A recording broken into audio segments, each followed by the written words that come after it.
O governo federal tenta mudar de postura diante do endurecimento da pandemia aqui no Brasil. E para falar sobre essas ações federais contra o coronavírus, como a criação desse novo comitê contra a pandemia, gentilmente nos atende mais uma vez o ministro-chefe da Secretaria-Geral da Presidência da República, Onyx Lorenzoni. Temos o ministro aqui conosco. Tudo bem, ministro? Bem-vindo sempre. Como vai?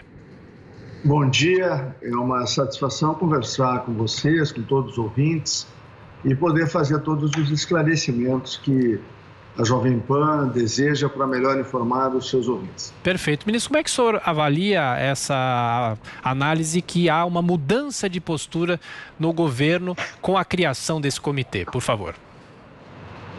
Bom, primeiro dizer que esse é o governo que desde o seu início tratou a pandemia com muita seriedade, com muita responsabilidade. Eu quero lembrar que no ano passado, em março do ano passado, o presidente Jair Bolsonaro foi o primeiro líder mundial que falou que precisava haver equilíbrio na condução da pandemia. E aí, recursos extraordinários, de grande vulto, bilhões e bilhões de reais, foram direcionados para estados e municípios com que objetivo? Montar hospitais, melhorar UTIs, aumentar o número delas, comprar medicamentos, preparar hospitais de campanha, e tudo isso foi feito. Esse é um fato. Por outro lado, o presidente Bolsonaro foi o primeiro líder mundial que falou da importância, isso foi em março, eu quero lembrar que ele apanhou muito neste período, que falou que era necessário podermos ter a preservação e a proteção do emprego. Porque ele sempre lembrou que a fome, a miséria e o desemprego mataram mais na América Latina nos últimos 20 anos do que qualquer doença. Isso é um fato facilmente pesquisável.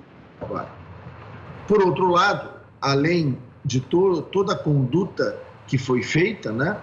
E nós estamos falando aí que começa com a decretação do estado de emergência ainda no mês de fevereiro do ano passado, e conjuntamente, além dos cuidados da saúde, nós tivemos de combate ao Covid, nós tivemos no ano passado o auxílio emergencial, que eu tive a responsabilidade de organizar, coordenar e entregar para 68 milhões de brasileiros. É o maior programa proporcional ao PIB ou à população do país organizado no mundo inteiro. Foram 9 meses de proteção, nenhum país do mundo deu essa proteção de 9 meses, só o Brasil. E enquanto muita gente fazia política, fazia discurso, né, tiravam as prerrogativas do presidente, transferiam numa visão super federativa para estados e municípios, o que aconteceu? Nós trabalhávamos aqui em silêncio. O general Pazuello, que deixou o cargo ontem para a entrada do Dr. Marcelo Queiroga, o que ele fez? Ele organizou e preparou o Brasil para que o Brasil não seja só um dos maiores aquisiadores de vacina do mundo, um dos países que mais compra vacina para aplicar na sua população.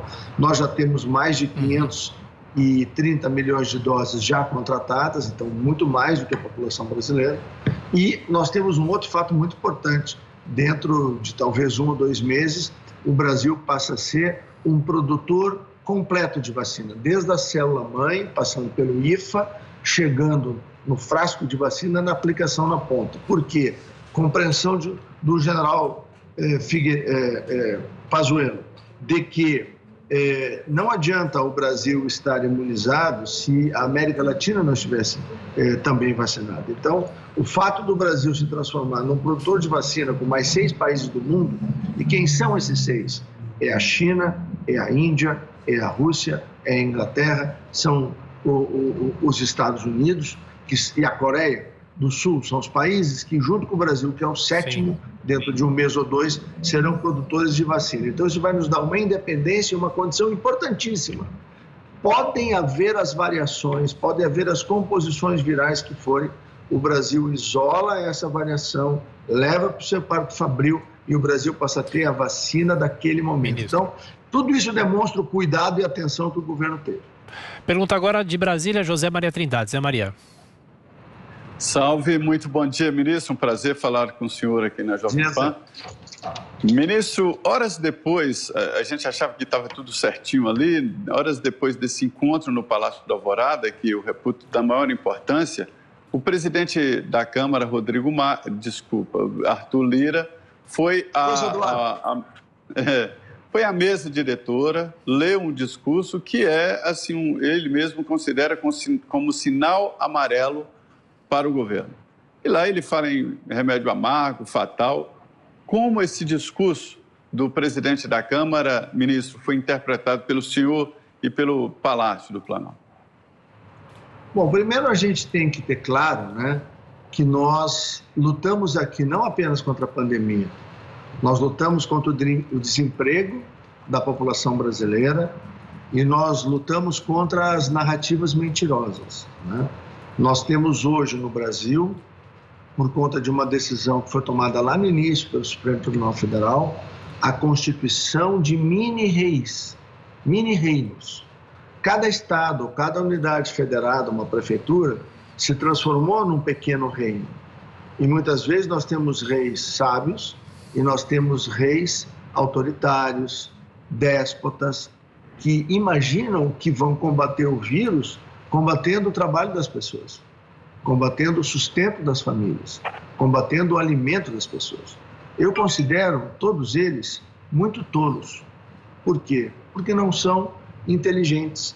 Nós temos sim que enfrentar a pandemia, sim lutar contra o vírus. Eu acabei de apresentar aqui uma série de ações que o governo tomou e, por outro lado, muitos ainda insistem numa ferramenta chamada lockdown, que já está provada por várias experiências no mundo que ela é ineficiente. E por que ela é ineficiente? Alguém consegue impedir que nas áreas urbanas o passarinho, o cão de rua, o gato, o rato, a pulga, a formiga, o inseto, eles se locomovam? Alguém consegue fazer o lockdown dos insetos? É óbvio que não. E todos eles transportam o vírus. Não são contaminados pelo vírus, mas podem transportar o vírus. Podem, é uma possibilidade. Lembra como o governador de Nova York, que ainda no ano passado ele dizia que o lockdown não havia funcionado lá porque as pessoas adoeciam dentro de casa? O que é que levava a doença para dentro de casa, além das pessoas? Tudo isso que eu já falei. Então, na verdade, nós temos aí um conjunto de narrativas e nós que estamos aqui na linha de frente desde o início e a gente vem combatendo com humildade, com seriedade, com trabalho, com entrega. Olha o trabalho que fez o general Pazuello com uma dedicação absoluta.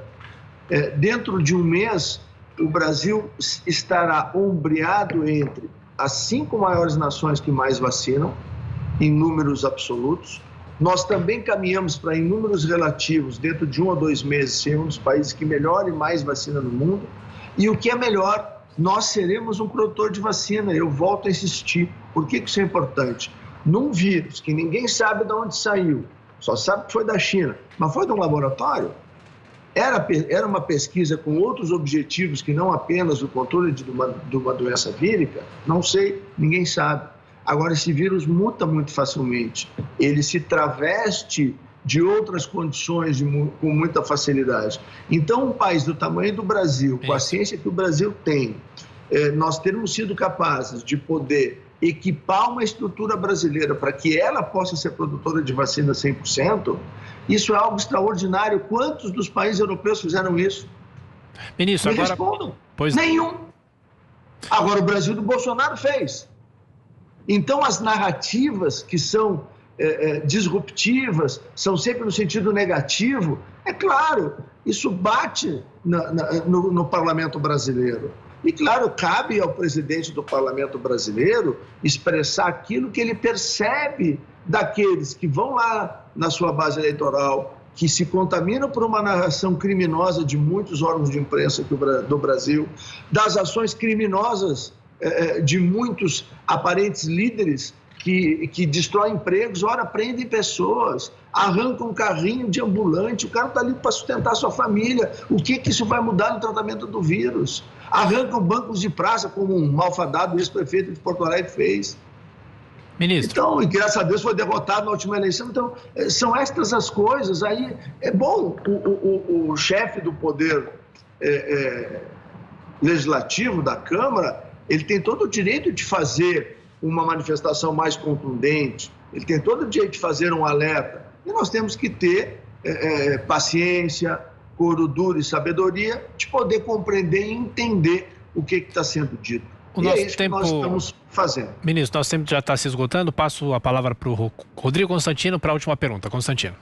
Ministro, bom dia. Eu quero pegar um gancho exatamente nisso, né? Não causa algum tipo de espanto o fato de que essa imprensa canalha, abutre, né, que vem responsabilizando o presidente por cada óbito, fingindo que não existe uma pandemia, a Argentina, a Europa, né? Não causa espanto que na mesma hora em que o presidente baixa o tom, faz um pronunciamento sereno, busca os outros líderes de poderes para uma pacificação, essa imprensa suba o tom e o próprio presidente da Câmara também venha com uma mensagem em tom meio que de ameaça. Tem uma lição do Churchill que diz que é difícil negociar com um tigre quando a sua cabeça já está dentro da boca dele.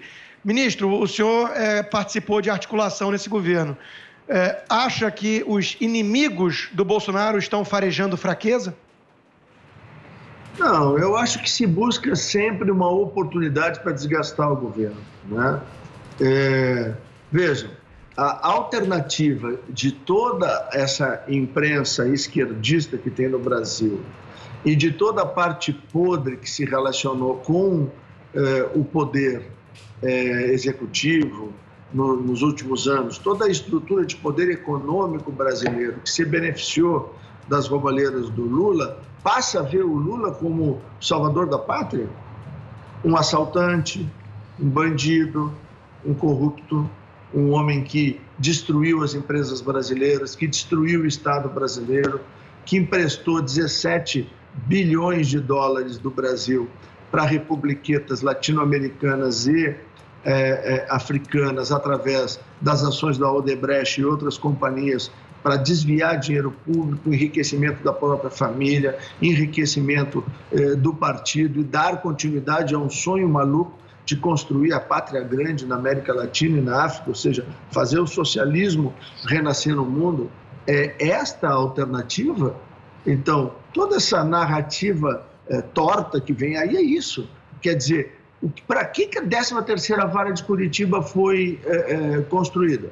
Ela foi organizada lá no início, final dos anos 90, início dos anos 2000, para quê? Exatamente para ser a única vara brasileira para combater a lavagem de dinheiro. Ela é especializada nisso. Aí, o processo do triplex e do sítio de Atibaia é a materialidade da lavagem do dinheiro.